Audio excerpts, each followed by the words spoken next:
Welcome to Fielding the 68. My name is Chancellor Johnson, joined by DJ Bauer and Lucas Harkins. And fellas, we are 1 week closer to Selection Sunday, 1 week closer to the NCAA tournament.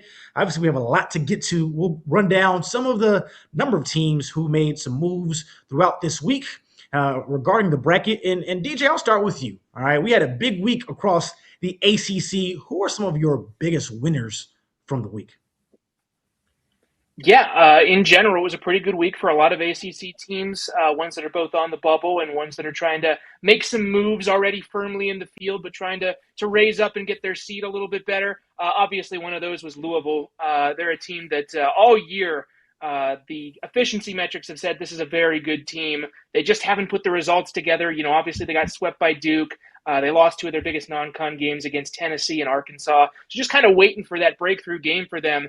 And then boy, did they finally have it on Monday night against NC State, where they won by 41 points, put 118 points on the scoreboard. Obviously, Michael Brown was phenomenal with 45 points in 34 minutes. And that was enough for Louisville to bump up a seed line for me. So big win for them.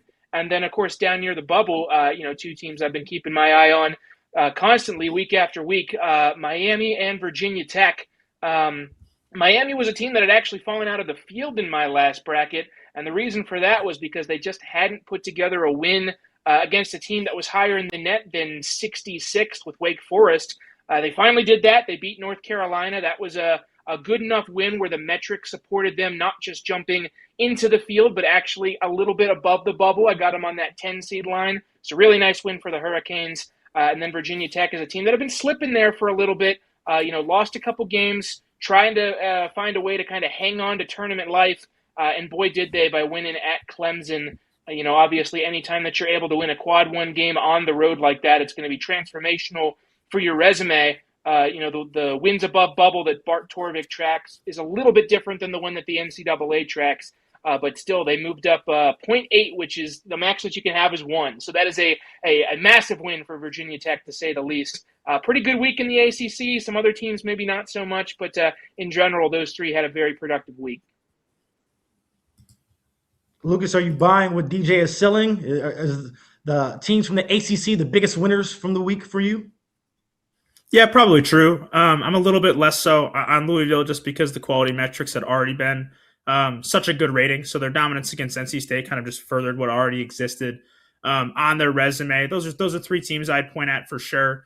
Elsewhere in the bracket, up at the top, Kansas obviously gets its win at home over Arizona. Kind of got them up to a 2 seed for me. They already beat Tennessee on a neutral. They got NC State on the road, Texas Tech on the road, Iowa State and BYU at home. Their collection of great wins just grew with now the only win anyone has over Arizona. Purdue gets the road win at Nebraska. Similar, kind of get up to the 2, maybe a 3 if you're a little bit lower on the Boilermakers. I'm not saying it gets considered in the room, but if it does get to that point in selection show where Purdue and Nebraska are next to each other on the board, at least for now, Purdue has not just a win over Nebraska, but a win on the road over Nebraska. Sticking with the Big Ten, Wisconsin gets its second elite away from home win. They go on the road, beat Illinois. Obviously, Illinois playing without Boswell and Stojakovic will get some publicity there, but it's just as good a win for Wisconsin on paper. You add that to beating Michigan on the road as well. It's really hard to see them not having gained a ton of breathing room this week, probably trending more towards a 9 or a 10 prior to beating Illinois, back pretty solidly into single-digit seeds now. More towards the true bubble. Missouri gets its third straight win. They beat Texas A&M on the road. You add wins over Kentucky on the road, Florida at home. They're back in the mix. Ohio State, the win over USC gives them a second win over the field. But, as a byproduct of just, other results around the country, I think the committee knows the difference between 76 and 75 in the net really isn't very much. But Northwestern getting into the top 75 at exactly 75 erases a goose egg for Ohio State in the Quadrant 1 win department, having beaten Northwestern on the road. And TCU gets a really, really big win, gets themselves back into the bubble mix.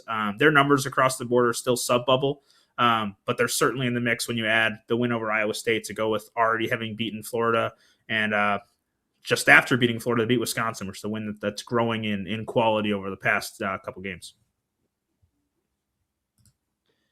DJ, he listed some teams outside of the ACC that stood out to him. What about you? What are some other teams, from other leagues that may have won this week? Yeah, well, of course, I'm sure one that we're going to be touching on plenty later is Wisconsin. I mean, they got two wins now in Ann Arbor and in Champaign that could very well drag them kicking and screaming across the finish line. You could argue that as so long as they're able to keep their head above water the rest of the way, those two victories will carry them to an NCAA tournament bid. So obviously a very productive week for them. And then, of course, as Lucas mentioned, of course, you got to give a shout out to Kansas. The fact that they were able to knock off undefeated Arizona, despite the fact that they did not have Darren Peterson for the game.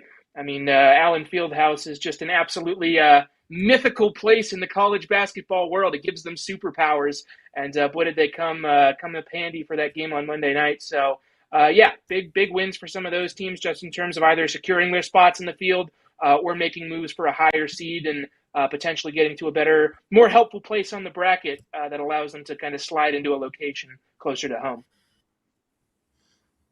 Yeah, both of you guys mentioned it. A massive win for Kansas at home, protecting home court, getting giving the first loss to Arizona on the year. And they have an opportunity to continue to add to their resume tomorrow on the road versus Iowa State. We'll see how that one plays out. Iowa State reeling from their loss from TCU.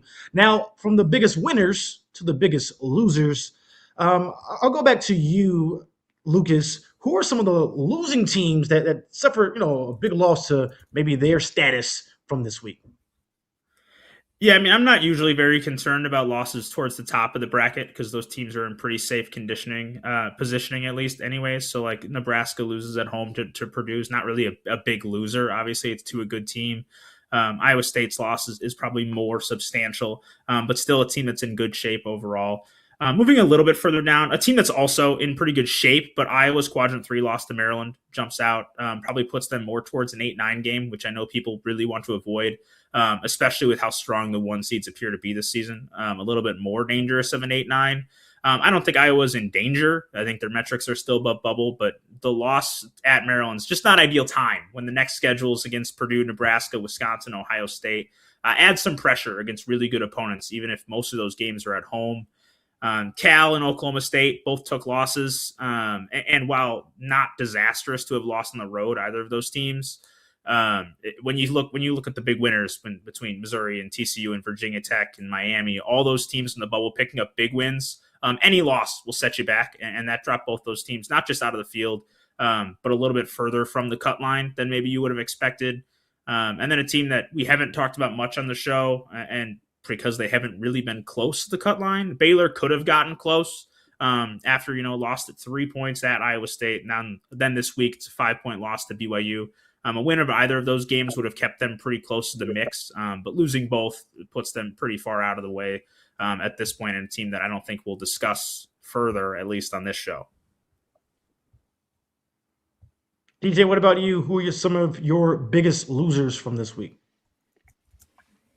Yeah, to harp a little bit more on two of the ones that Lucas just mentioned, both Cal and Oklahoma State are two teams that I had in my most recent bracket, partially because, as we've mentioned many times on this show, whenever the selection committee is looking for those final couple teams to put into the field, they tend to stress the resume more than they do the efficiency quality metrics, just because it's a little bit more concrete data. It kind of shows what you achieved, what you proved, whereas the quality metrics are just kind of an indication of how good you are, and they typically tend to reward that achievement over strength. Well, for Cal and Oklahoma State, they were hanging around there for a bit, but with these two road losses that they took, Cal at Syracuse and Oklahoma State at Arizona State, neither one is bad in isolation, but whenever you compound the fact that they were already sitting on the bubble and a bunch of other bubble teams win, that's not good news for either of them. Oklahoma State dropped down to 50th in wins above bubble. Their resume average across their KPI strength of record in WAB is now 49.3, which is very bubbly territory, very close to being in and out. And then you just talk about them only being 1-6 in quad one, with their only win over a tournament team being BYU. The Cowboys clearly have some work to do. And then for the Golden Bears, they dropped all the way down to 54th in WAB. Their WAB is actually negative now. Only one team made the tournament last year as an at-large with negative WAB. That was Xavier. So obviously that does not bode well for the Golden Bears, despite the fact that they've got 4 quad one wins, but of course they're also 0-3 in quad 2 as well. So pretty damaging loss for them just in the big picture of things. And then two more I want to touch on briefly. Texas A&M lost their third in a row. They obviously got off to a red-hot start in SEC play. And, it's not bad losing, again, in isolation to a Florida or an Alabama. Those are good teams. But losing at home to Missouri is definitely a bit more problematic. They're all the way down to 45th in wins above bubble and a 47.3 metric average across the three resume metrics, which is pretty low. Again, once you start approaching that 50 number, you kind of get into dangerous territory. So I was surprised whenever I saw that they fell that far. I still have them a little bit higher above the bubble just because I think those three quadrant 1A wins that they have at Texas, at Georgia, at Auburn, those are three road wins against other SEC teams that are in that same 8-12 range kind of area. So I think that's going to help them out in the long run a little bit, but I wouldn't be certain with that resume number getting a little bit lower. And then Washington is a team that has kind of been hanging around. We haven't really called them a true bubble team or anything, but the metrics have kind of said that, okay, we got to keep their eye on him. Well, you can't lose at home to Penn State. Nittany Lions have not been very good this year. That, I think, is a loss that firmly deflates their bubble for the rest of the season. I'd be shocked to see if Washington could pick themselves up and get back into the picture, just with the limited opportunities that they have left. DJ, hold your shirt back up again. Let the people get a good look at the logo you rocking, man. The Believe. I love it. I love it. Lucas. Jalen Pickett, kind of favorite Nittany line ever. Yes, sir. Piggybacking off of what DJ just mentioned, if I was a Texas A&M Aggies fan, how concerned should I be about my team right now? I mean, a little. I agree with DJ that actually I have them higher, and I was a little bit surprised to see where their metrics ended up, especially when you consider looking at the rest of their resume. They're 7-7 against the upper two quadrants, which is better than most bubble teams. They don't have a bad loss. And in quadrant 3 or 4, also better than most bubble teams. 3 quadrant 1A wins, also better than most bubble teams. So it feels like their resume metrics should be higher than a 48 average, which is about where they're at. But they are what they are, and the numbers say what they are, and there's certainly room for improvement down the stretch of the schedule. And as early as at Vanderbilt, they can turn things around. A win there would certainly fix what had been the home loss to Missouri. There's a little bit more friendly of a closing schedule in the SEC than there could be, as it was such a loaded conference. But there's work to be done to maintain status, even though I think right now they are probably a game or two away from the cut line. And we might come back and revisit A&M as well when we get into later on the show. We talk about Alabama and the impact of losing their star big man for the rest of the season, who's now ineligible, and maybe how the committee might view some of those games, because A&M, of course, they suffered a loss to Alabama in that one, but we'll get to that later on in the show. Moving on to the number one seeds, let's get into the consensus of it. Not much has changed, even in the loss that we saw this week from a team like Arizona. Arizona still, you have Arizona as a 1 seed, UConn, Duke, and Michigan. What did you make of this week? And DJ, how much did that loss to Arizona, how much did that actually do for them as we go into this next few weeks here? Yeah, I think it's pretty interesting that we kind of have the same consensus order of the top 4 seeds, that being first Arizona, second Michigan, third Duke, and fourth UConn. I agree with that, except I have actually moved Michigan to number 1 overall ahead of Arizona after that loss. And you might say, DJ, you're crazy. How can you do that? They went to Allen Fieldhouse, one of the hardest places to play in the country, and it was a 4-point game. They led by as many as 11 points. How can you punish them for a loss like that when Michigan has lost at home to, Wisconsin? Plain and simple, just looking at the data kind of provides the argument for it. We know how much the selection committee loves their metrics. And, you take a look at all 6 metrics that are on the team sheet, the 3 on the resume side, KPI, SOR, wins above bubble, 3 on the quality side, BPI, Ken Palm, and T-Rank. Michigan is higher than Arizona in 5 of those 6. And, that Michigan and Arizona and Duke have kind of been juggling that number 1 spot in the net rankings as well. Ever since Arizona lost at Kansas, it seems like Michigan is pretty firmly number 1 in the net. That has not changed since that result. Again, you just want to go to some of the results. They're the only team that has 10 quad 1 wins. Arizona's got 9. Their schedule was a little bit tougher. They played a top 20 overall strength of schedule and a non-conference strength of schedule. Still a tough schedule for Arizona, but those numbers are down more near 35 as opposed to Michigan being in the top 20. And again, you can point to Arizona having, a true road win over a number one seed in UConn that they collected in the non-conference way long ago as a reason to still have them number one overall. But of course, Michigan is not shoddy in that category either. They've got that 40-point neutral court win over Gonzaga, who is a 4 seed in most estimations. And of course, they also won in East Lansing as well by 12 points. So, I can buy the argument that you can keep Arizona at number one just off the strength of that win over UConn and some of their other good results. And also, their one loss is not as harmful as Michigan's is, losing at home to Wisconsin. But just kind of looking at the big picture of things in regards to the metrics, in regards to trying to, fit in how every single game matters into a team sheet. I just think that Michigan is a tad ahead of Arizona now for me, with them moving ahead in all those metric categories. Obviously, if you're Arizona and really any team to come into Kansas and get a win at Allen Fieldhouse, so difficult, especially when you talk about it being on Big Monday. Lucas, for you, how hot is that take for you, if at all?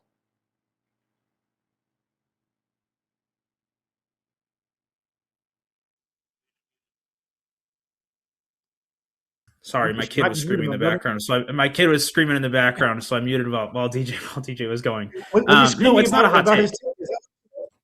No, it's not a hot take. I mean, 6 of 7 team sheet metrics for Michigan, if you include the net, are higher than Arizona. But I stick with Arizona right now, in part to the metrics. In part to the comment of Arizona's loss at Kansas is significantly better than Michigan's loss at home to Wisconsin.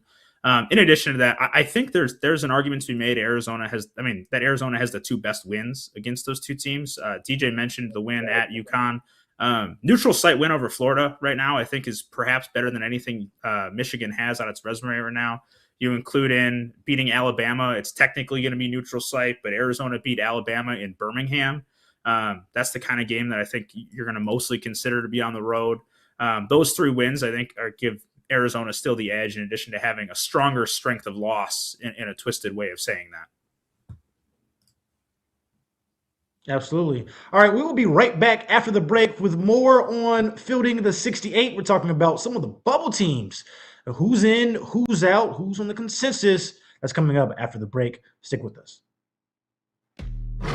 As you know by now, we have teamed up with BetMGM again this season. We'll be using BetMGM lines to make all of our picks, and we will have special offers for Field of 68 fans, including same-game parlays, best-in-class live betting, and daily odds boost. If you haven't signed up for BetMGM yet, use bonus code FIELD to get up to a $1,500 first bet offer on your first wager with BetMGM. Here's how it works. You download the BetMGM app, you sign up using bonus code FIELD, you deposit at least $10 and place your first wager on any game, and you receive up to $1,500 in bonus bets if your bet loses. Just make sure you use that bonus code FIELD when you sign up. Make this college basketball season one for the history books. Make it legendary. And don't forget, if you haven't signed up for BetMGM yet, use bonus code FIELD and get your $1,500 first bet offer today.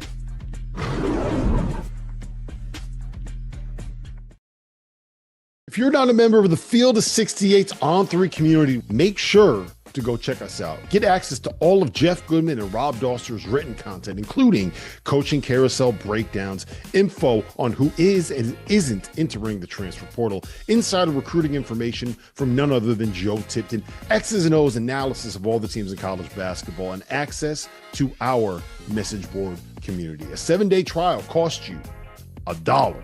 The Field of 68 on 3. Get the scoop. Welcome back to Fielding the 68. My name is Chancellor Johnson, joined by DJ Bauer and Lucas Harkins. Guys, time to talk about the bubble now. Let's start with Lucas. Let's give us your last 4 teams into the field. Who do you have? Yeah, a little shakeup here in last 4 since last time. So for me right now, I'm going with Missouri, Texas, Santa Clara, and Virginia Tech. A couple of these teams obviously added big wins this last week, starting with Missouri. Metrics really consistent for Missouri, pretty much across the board. They're sitting in the mid to upper 40s, which is very bubbly, but none of them are really horrible. They have no losses in the bottom two quadrants. They now get a road win at Texas A&M to go with wins over Florida and Auburn at home, beat Kentucky on the road. I think that's enough to get in the field. Their non-conference strength of schedule gives me some pause. Over half their wins are in quadrant 4, which obviously isn't what you'd like to see, but the top end quality I think is there. Make the same argument with Texas. Their metrics are certainly lower than Missouri, sub bubble across the board in resume. I think they're sub 50 in those territories. As DJ talked about earlier, you'd want to be closer to the mid 40s as the real bubble, and Texas is a little below that. They're below 500 against the upper three quadrants, but you could have said the same thing about Texas in that category last year. I'm leaning on their quality wins to be in the field. They beat NC State at neutral, Vandy at home, Bam on the road. Their 3-game win streak right now, none of the wins are over tournament teams, but it makes the resume a lot more palatable when you talk about that below 500 record against the upper 3. Picking up 3 wins, even against non-tournament teams, helps make that look better. Santa Clara still has the quadrant 4 loss. That's a big reason to be left out of the field when you compare it with other teams in this area. Rest of the resume is pretty much above bubble though. They're 40th across the resume metrics, 41st on quality. They're 5-1 in quadrant 2. They don't really have the quadrant 1 opportunities or wins, which is an issue, but they host Gonzaga tomorrow. Chance to get their situation into a little better spot, or else they'll probably fall off, even if lost to a top 5 seed.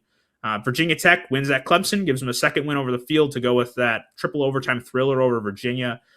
There's a lot of these teams on the bubble right now where you talk about wins over the field. They have 2 or 3 of them, but a lot of those wins are like over similar teams on the 9 to 11 seed line where they've kind of juggled and handed off wins to each other.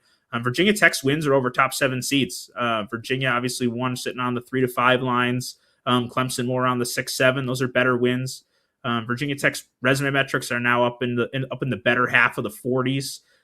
They're my last team in the field, kind of on the basis of they have better metrics than one of my first four teams out, and they have better wins than 3 of the other 4.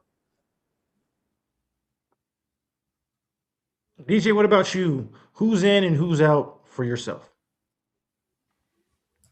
Yeah, so my last 4 in is fairly similar to Lucas. I actually have Missouri ahead of the last 4 in, with the 4 making up my field, and Dayton being Texas, UCLA, Santa Clara, Virginia Tech. Missouri and Texas, I think, are very similar cases right now. Some of the metrics on both sides of the aisle for those aren't the super prettiest thing to look at, but they do have a whole bunch of those top-end wins that are really good to have. Obviously, Missouri beats Florida. They won at Kentucky, kind of a similar boat for Texas with some of their wins, winning at Alabama, beating Vanderbilt. Basically, the reason why I've got Missouri just a smidge ahead is just because their overall resume metrics are a little bit better than Texas's, and so that means that Texas isn't Dayton for me. UCLA is a team that I've been kind of keeping my eye on. They're not the super prettiest resume to look at either, averaging a 48.3 across KPI strength of record and wins above bubble, which, again, like we mentioned before, once you get to around that 50 mark, it becomes kind of problematic. Their entire resume is predicated on the fact that they have that win over Purdue. Is that going to be enough to get it done for UCLA? I'm not sure. Santa Clara is a team that we collectively have as the automatic bid for the WCC, since they currently lead the standings there. But for the sake of my bracketology, I pick my automatic bids a different way than conference standings, so I have them in my last 4 in. They just kind of have all the numbers on the team sheet that kind of passes the smell test kind of thing. Every single one of their metrics is 45th or better except for BPI, and we know how much BPI kind of dislikes those West Coast teams traditionally. 6-4 in the first 2 quads, very solid. Again, the only issue is that they've only got 1 win over a tournament team in St. Mary's, and of course, that loss to Loyola Chicago is still dragging them down, so could be a reason to keep them out of the field. And then, similar to Lucas, the last team in, Virginia Tech, that win over Clemson was big. The Hokies were a team that was kind of clinging to my first 4 out last time around. It was between them and Ohio State, and I just had them over them at the time because of the quad 1 win that they had already over Virginia. Now you add a big one at Clemson. That's a second win against a tournament team and a road one as well. Really transforms the resume into something a lot prettier. Now, again, those results-based metrics are up to around a 42 average, which is much more tenable. despite the fact that their quality metrics are still a little bit lower than some of these other teams on the bubble. But that was a big enough win that was able to squeeze the Hokies into the field for me as my final team in. Well, let's take a look at the consensus last four teams in now. We'll pull that up. You have Missouri, UCLA, Texas, and Virginia Tech. Lucas, I'm going to go back to you. You didn't have UCLA on your last four in. Why not? They're my fifth to last team in. They're pretty much right there. I mean, I have them slightly ahead on the basis of the win at Purdue. I mean, against Purdue, pardon me. And I think that gives them a bit of an edge in that regard. 7-7 against the upper two quadrants. It is better than a team like Texas or Missouri. Like, they don't have as much of a reason to be left out of the field, I think, compared to those two teams. They were easy. They were easier for me to select. I talk about Texas having the poor record against the upper three quadrants, whereas Missouri is only one game over 500 in those games. And I talked about with Missouri, more than half of their wins are in quadrant 4. Right now, UCLA has a slight edge in both of those categories over those teams. But I was really close to having UCLA behind those two teams. I was kind of doing a little bit of a comparison with another team that we didn't mention in these last four which is Miami, which is a team I had slightly ahead of UCLA. And when I was doing the comp, I didn't really find Miami and UCLA to be all that different, and it felt inconsistent for me to have had Missouri and Texas ahead of UCLA, but behind Miami. So I hinged on the side of having better metrics and less quality wins in favor of Miami and UCLA, slightly ahead of Missouri and Texas right now, just in terms of, I think, a safer team for the committee to select at this point. DJ, I want to go back to you for a moment, and we'll pull up your last four in again here, because you had Texas, UCLA, Santa Clara, and Virginia Tech. Out of those four teams, which one would you give the most vote of confidence to getting firmly in the field? Of the four, I think just based on the opportunities that they're going to have playing in a power conference like the SEC, Texas obviously has a very difficult road ahead. But if they can just manage to win one or two of these road games that they've got ahead of them and then kind of do their business at home, you beat LSU and Oklahoma at home. Those are games you got to have. Florida comes to Moody. That's going to be a huge game.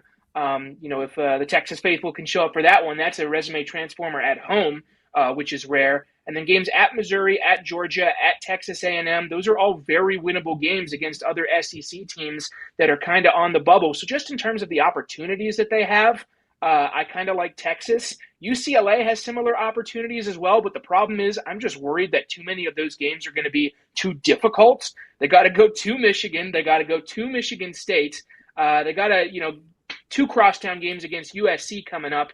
And obviously they have a very tough home game against Illinois and Nebraska down the line. Torvik's only got them favored in one of their last 7 games. So opportunity certainly there for the Bruins. I'm just worried that maybe it's a little too much opportunity and the games could be a little tougher than what they've been used to. So I would say of the 4, Texas is probably the one that I feel most confident about being able to climb their way firmly into the field. But as it stands, I think all 4 of those teams are probably going to be hanging around the bubble for the remainder of the season.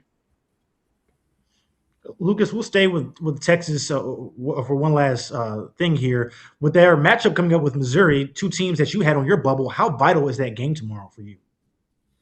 Well, it's one result out of 25 or 26 or whatever we're at right now for those teams. So, I think it matters if they're really right next to each other on the seed line down the stretch, in particular for Texas, because if they were to win, they'd be able to say they did it on the road.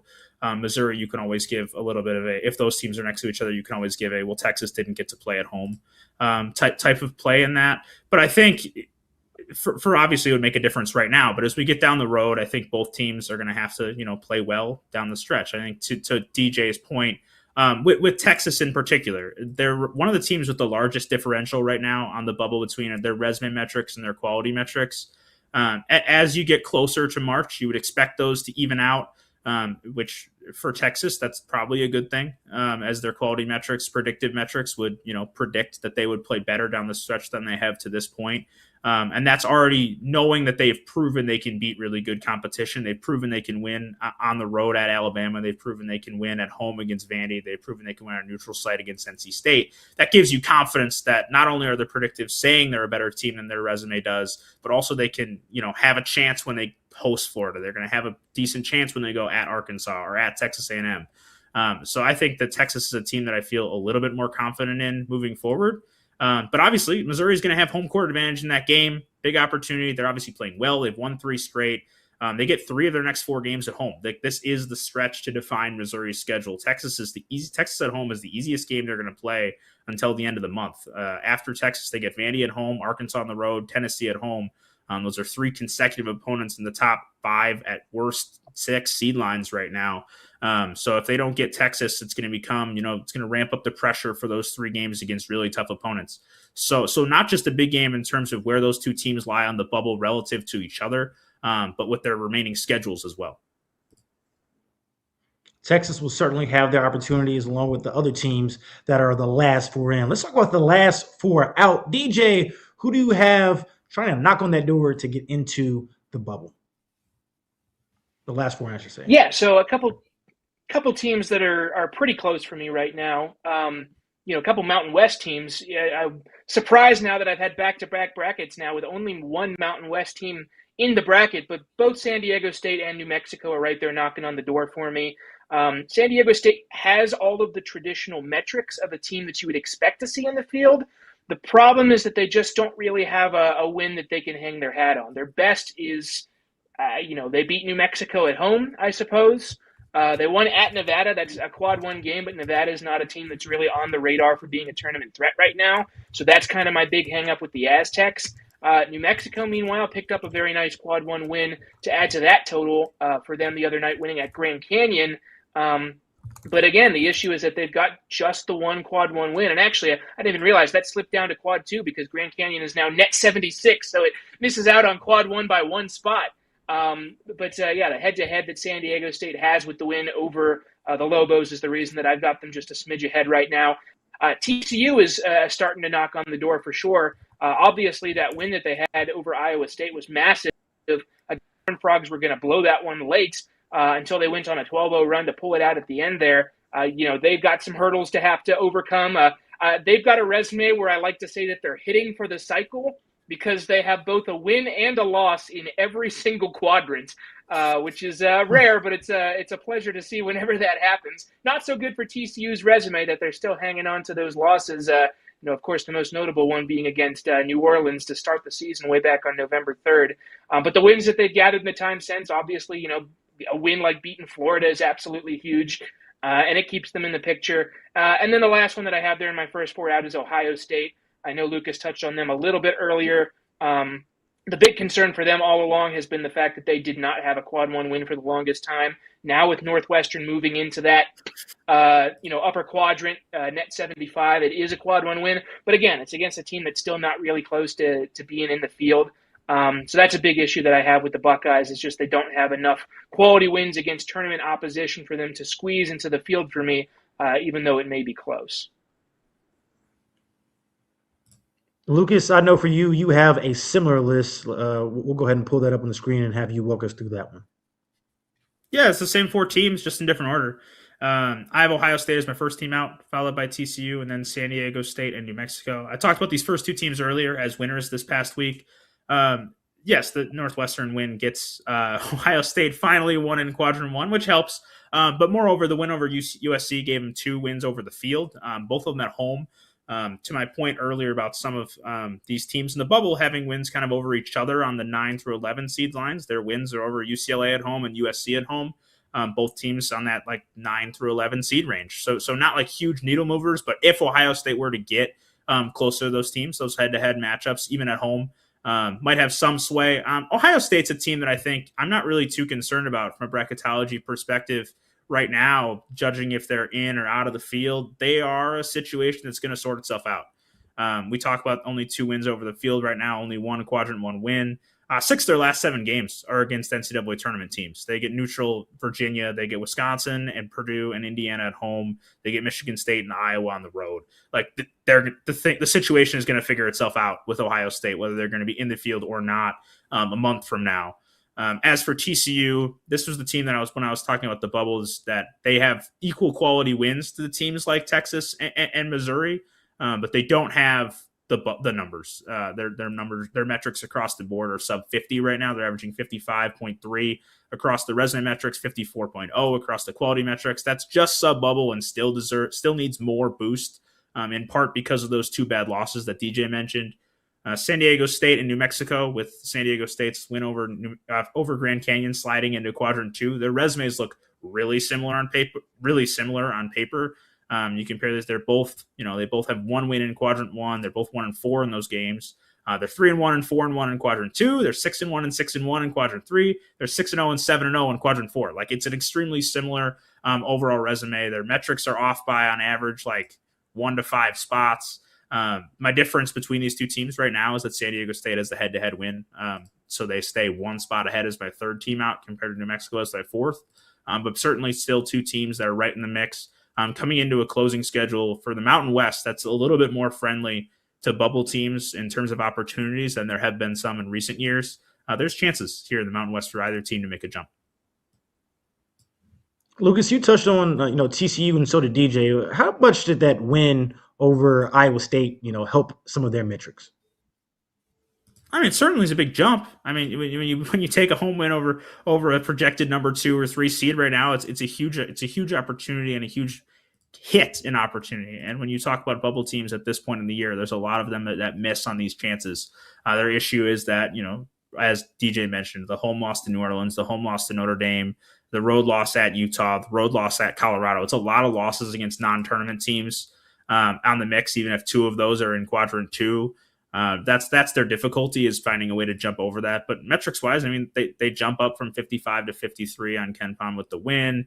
They're gonna see continued movement if they can go on the road in their next 2 games. They go at Oklahoma State and at UCF.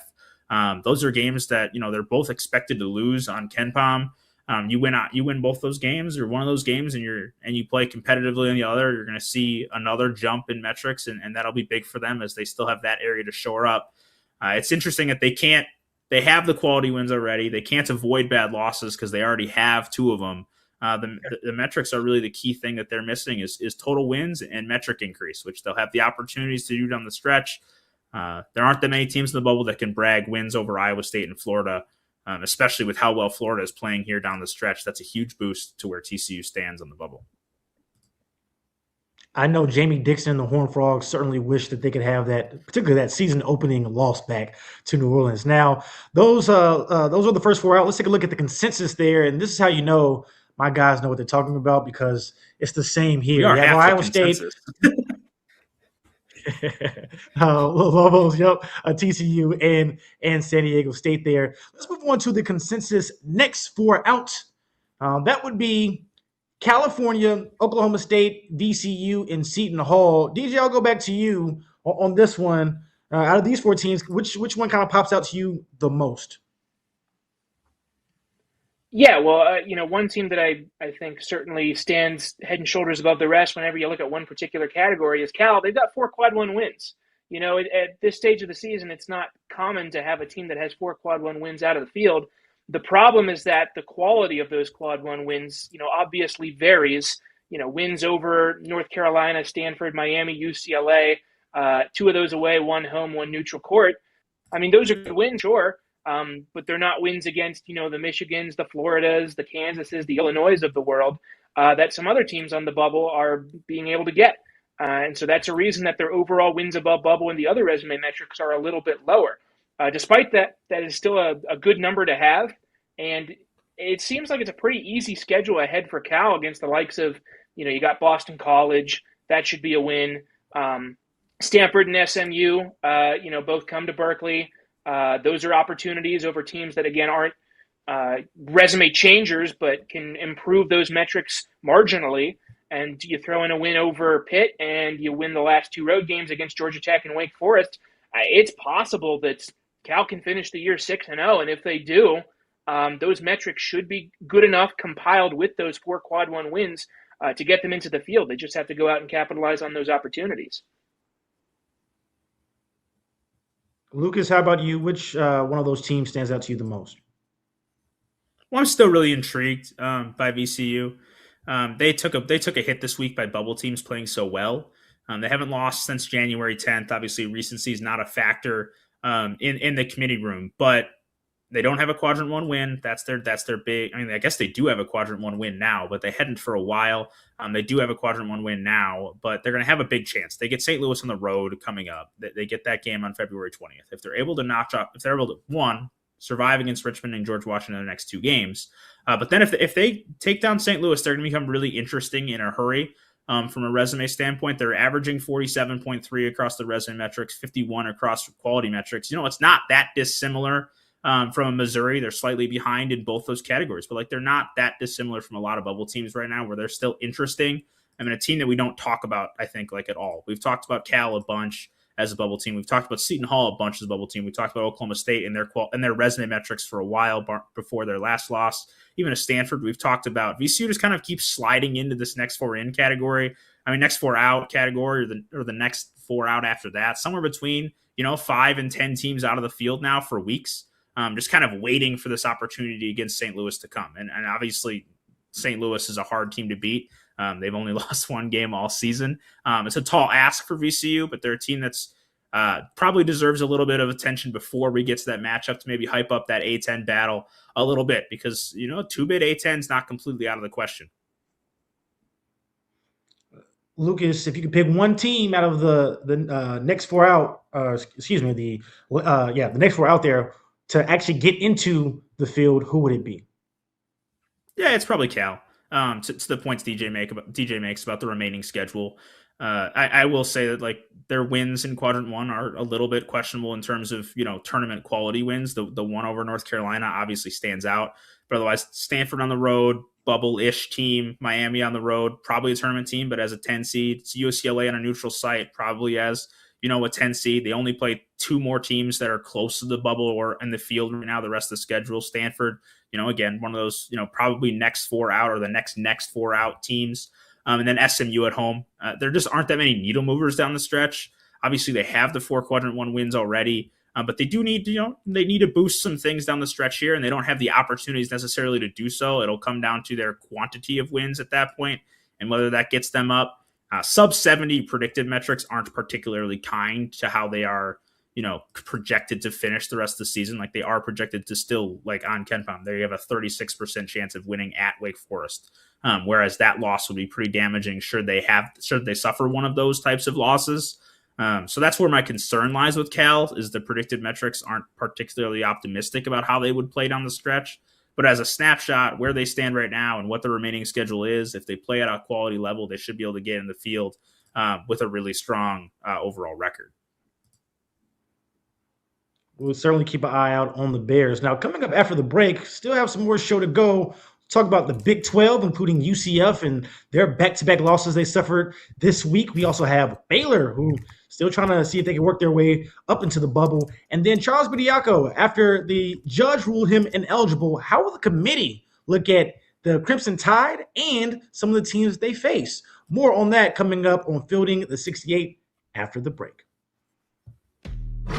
As you know by now, we have teamed up with BetMGM again this season. We'll be using BetMGM lines to make all of our picks, and we will have special offers for Field of 68 fans, including same-game parlays, best-in-class live betting, and daily odds boost. If you haven't signed up for BetMGM yet, use bonus code FIELD to get up to a $1,500 first bet offer on your first wager with BetMGM. Here's how it works. You download the BetMGM app. You sign up using bonus code FIELD. You deposit at least $10 and place your first wager on any game, and you receive up to $1,500 in bonus bets if your bet loses. Just make sure you use that bonus code FIELD when you sign up. Make this college basketball season one for the history books. Make it legendary. And don't forget, if you haven't signed up for BetMGM yet, use bonus code FIELD and get your $1,500 first bet offer today.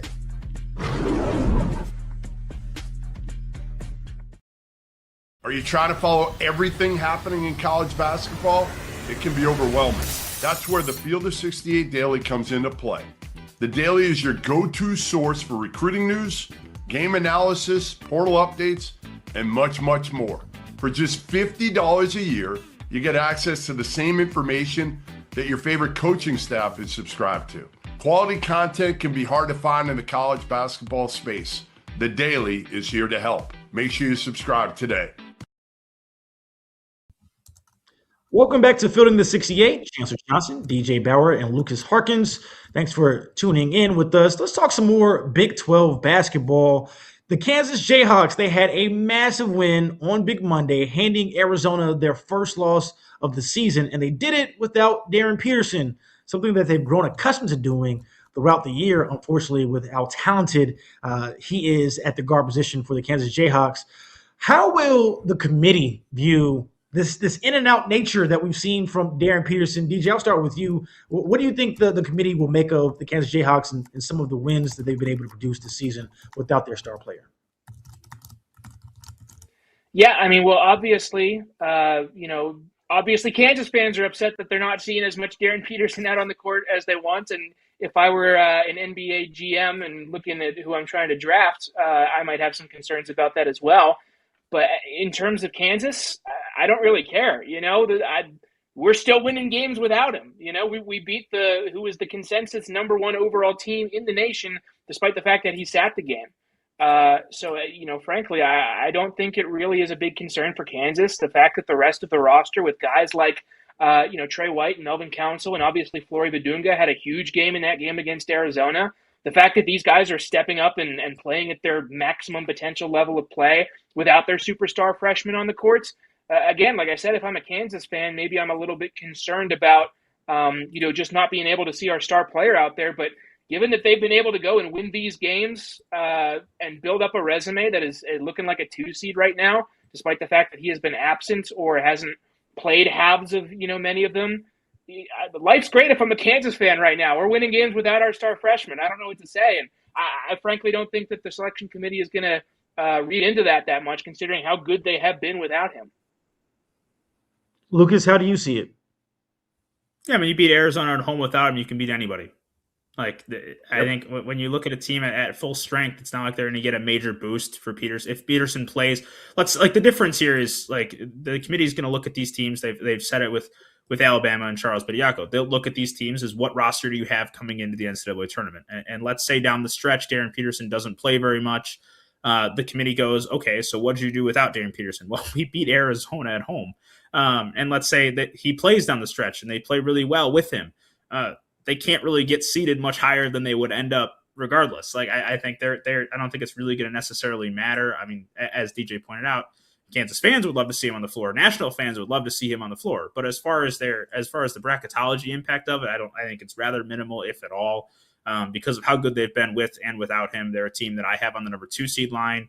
Their quality wins with and without him are great. I think they are a very, very good basketball team that I don't think will have its seeding impacted positively or negatively by however the situation plays out on the stretch of the season. Well, the Jayhawks will have an opportunity to stack another massive win to their resume, potentially going on the road tomorrow to take on Iowa State on the road. Now, from Kansas to UCF, the Knights are searching for their first tournament berth since 2019. And everything looked great, about a week ago when they beat Texas Tech at home. And since then, they've suffered back-to-back losses now. There's no shame losing it to Houston, especially not on the road, as most teams have done that. But then they dropped to Cincinnati by 20 points. How close are the Knights to the cut line, DJ? I still think that they've got a pretty good amount of separation between them and being out of the field entirely. And the reason for that is that they've got the requisite wins already. They beat Kansas in their first game in Big 12 play. They beat Texas Tech. Yes, those were both home wins, but they also have a marquee road win from non-conference, winning at Texas A&M. So these are, in collection with all of the other 14 wins that they've accumulated to this point, they're still in a spot where their metrics are still looking pretty good. Is it going to be good for their seed? Maybe not, because as we know, the quality metrics do not like UCF. They all unanimously agree that they're about the 50th or 55th best team in the country. Good thing for the Knights, though, is that the resume metrics, which are what matter for getting into the tournament, they still have a resume metric average of 27.7 right now. A team is not missing the tournament with a resume metric average that good. Of course, whenever you go and lose a game by 20 points at Cincinnati, that does bring into question, okay, well, can we keep our pants on for the rest of the schedule here down the stretch? These are all winnable games. Home West Virginia, home TCU, at Utah, home Baylor, home Oklahoma State. 4 of those all in Orlando, games that you should be winning. The only 2 that are on the road, at West Virginia, at BYU, you drop those 2. As long as you win the other 5, it doesn't matter. You're in the field. And we even saw last year that maybe they'll still even get a decent seat.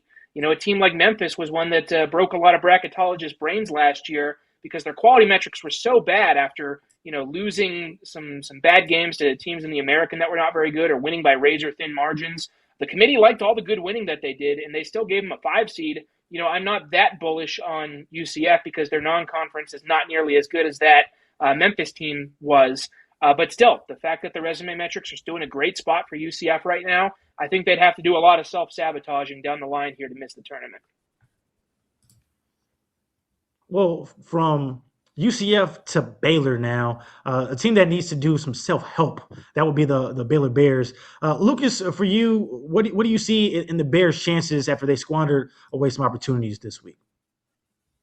They're a ways off from the cut line now. They're 7-11 against the upper 3 quadrants. I talked about Texas being under 500 in those games. They're 7-9 with better quality wins than Baylor has. The 7-11 is concerning. They're 0-5 in quadrant 1A, so they don't have like an elite win to counter it. They're sub 60 in resume metrics. I mentioned it at the top. They've missed opportunities here in their last 2 games. They only lost by 3 at Iowa State. They only lost by 5 at home against BYU. You knock a win or 2 out of that stretch and things change.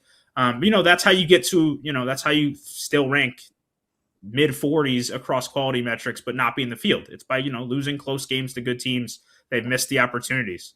There's still chances left. They still get Louisville, Arizona, Houston left on the schedule, but they're probably going to need to win 2 of those games.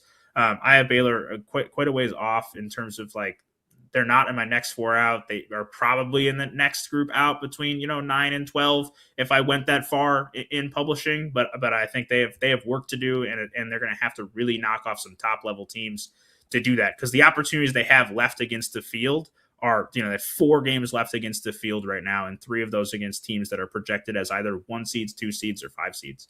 That's brutal in terms of not just needing to pick up wins, but they need to pick them up against really, really tough competition to do it. I'm not going to rule it out. They're certainly still on the board for me, but they have work to do. Well, we talked about Kansas earlier on and how the committee will view their resume with Darren Peterson in, Darren Peterson out. How about Alabama with Charles Bediako, who the judge officially ruled this week that he is ineligible for the rest of the season? DJ, they were able to put together some big time wins, including wins over Missouri, A&M, and Auburn. Let's start with Alabama first. What do you think the impact will be as far as not having their star big man in on their roster for the rest of the season, and how the committee will view them in that regard? Yeah, well, you asked the question, how is the selection committee going to view a Bediako-less Alabama going forward? The plain and simple answer is right now we don't know. We've seen in the past them penalizing teams for losing star players. As recently as last year, a West Virginia team that everybody thought was comfortably in the field as a 9 or a 10 seed, they left out because of what had happened after Tucker DeVries got injured, and they weren't as impressive the rest of the way. Maybe they kind of treat the whole Bediako situation like an injury kind of thing. They got this guy for 5 games and didn't have him for the rest of them. So maybe they are going to judge this Alabama team based on what they do in all the other games. But they did put together some decent wins. Obviously, with him on the floor, they crushed Missouri. They won that game by 26 points, and then really big wins against Texas A&M and Auburn. I'm very curious to see if the Tigers or the Aggies have anything to say about those games now that he's been deemed ineligible, because his scoring output was the difference in those results. He had 12 against Auburn, 5 against Texas A&M. And Alabama won those games by 4 and 3 points, respectively. So I would do a little bit pounding the table and complaining if I were the Tigers or the Aggies going forward. As for Alabama, they picked up where they left off without him. This week they won at Ole Miss by nearly 20 points this week. So it seems like they're still going to be just fine without him. At the end of the day, I don't think it's going to impact their overall final seed very much. Maybe they take those results with them on the floor as a grain of salt, but ultimately I don't think it's going to matter all that much. Well, DJ, I can tell you that A&M's coach Bucky McMillan, certainly has been pounding the table. He said earlier this week, how can the committee make it right for us? He's not worried about Alabama now. That game is done now, but hey, it does impact us. How will they make it right for us? Lucas, you say what's that? Yeah, I think that's the bigger question. I don't think it's how it impacts Alabama. If they wanted to do some digging on it as a committee, if you're going to compare, in there using Hoop Explorer, if you're going to use Alabama's 5 games with Bediako, they had a plus 25.3 adjusted net rating in those games, which is equivalent to playing at like the level of the 27th best team in the country. You exclude those 5 games and they have a plus 29.3, which is equivalent to 16th best. Analytically, they performed better in games without him than with him.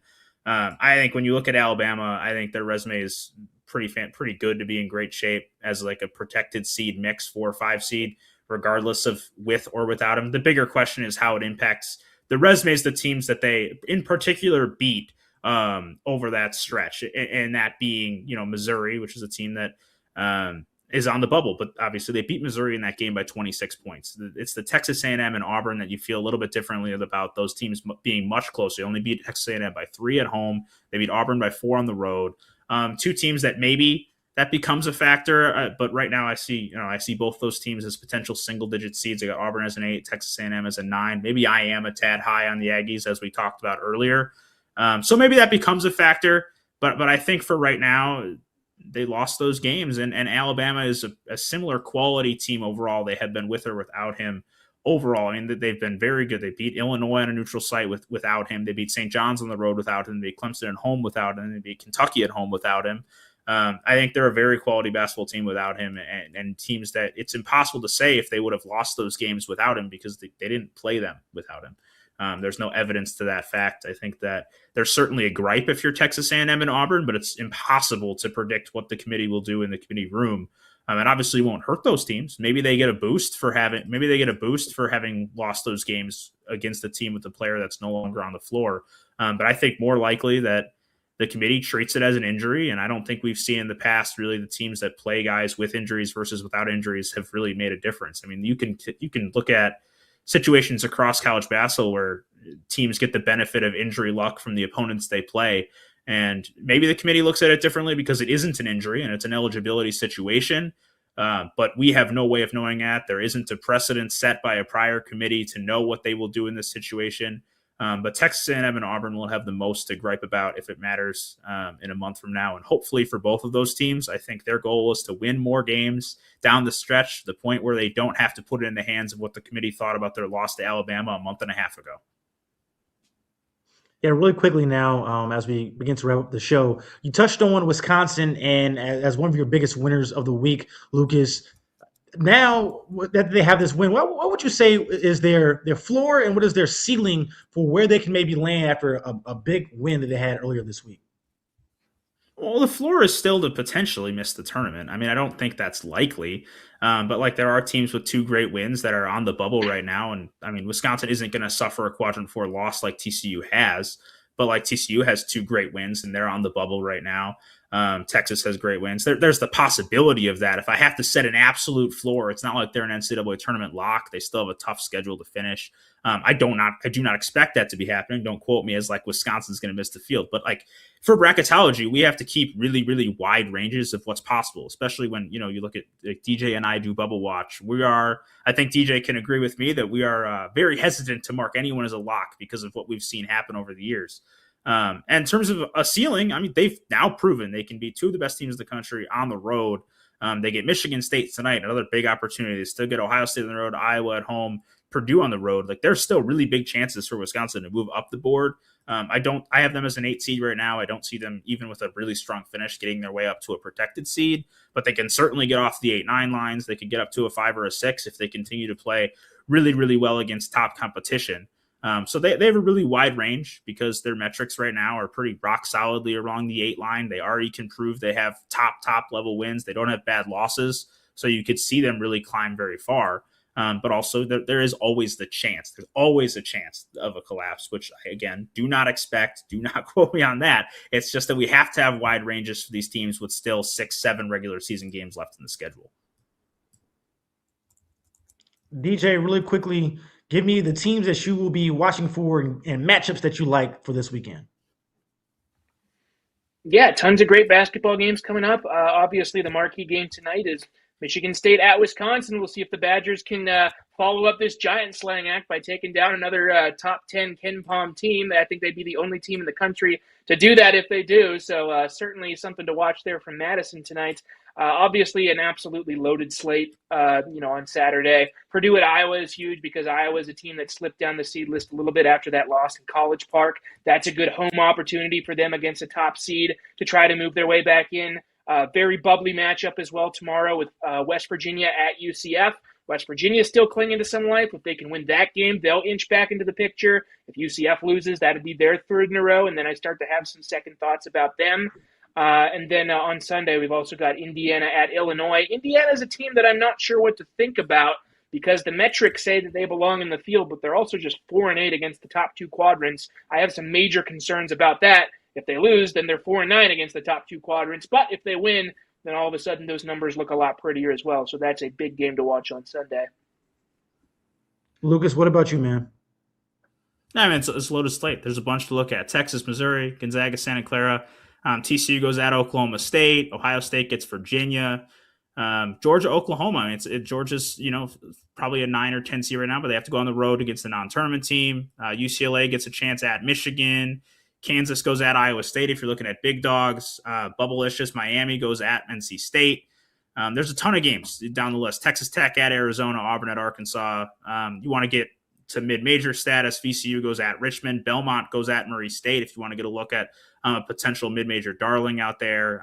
Cal has to go on the road at Boston College. Bubblicious Seton Hall has to go at Butler. Villanova has to go at Creighton in the Big East. There's a ton of hoops. I mean, I still have, I think, 15 that I haven't checked off my list because I don't think you guys want me to run through 30 games right now.